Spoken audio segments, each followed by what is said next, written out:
আসসালামু আলাইকুম রহমতুল্লাহ। আমি ডাক্তার শাহিদা সুলতানা মিনা বলছি ঢাকা মিরপুর থেকে। আজকে চমৎকার একটা বিষয় নিয়ে কথা বলতে এসেছি আপনাদের কাছে। বলুন তো, যারা রাত জাগে বা যারা রাত জেগে থাকে তারা রাত জাগার পাখি, তারা কি জানে রাত যে তাদের জন্য কতটা ইম্পর্টেন্ট? রাত নিয়ে আসতে পারে আপনার শরীরের সুস্থতা। রাতের ঘুম রাতে ঘুমানো উচিত। রাতে যদি না ঘুমিয়ে রাত জেগে কাজ করেন অথবা রাত জেগে থাকেন, এতে হতে পারে আপনার নানা রকম ক্ষতি। সেই ক্ষতিগুলো আজকে আমি তুলে ধরছি আপনাদের কাছে, কারণ আমিও নিজে ভুক্তভোগী। আমিও চাচ্ছি এই রাত জাগার থেকে অবসর নিতে।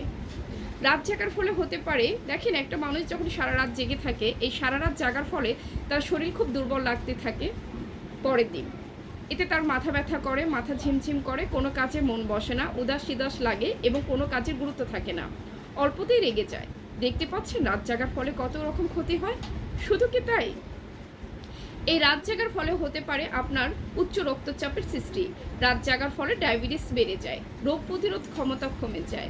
শুধু কি তাই, এই রাত জাগার ফলে ব্রেনের পাওয়ার ক্ষমতা কমে যায় এবং আয়ু কমে আসে। আজকে থেকে আমরা প্রত্যেকে চেষ্টা করব রাত না জাগতে, কেননা রাত জাগা যে বড্ড বেশি ক্ষতি। আজ থেকে আমরা সকলে দ্রুতভাবে ঘুমিয়ে যাব এবং সকালে উঠে সকাল সকাল কাজ করব। রাতকে বলবো ছুটি। আল্লাহ হাফিজ, টাটা, বাই বাই। আর জাগবো না আমরা কেউ রাত। আল্লাহ হাফিজ।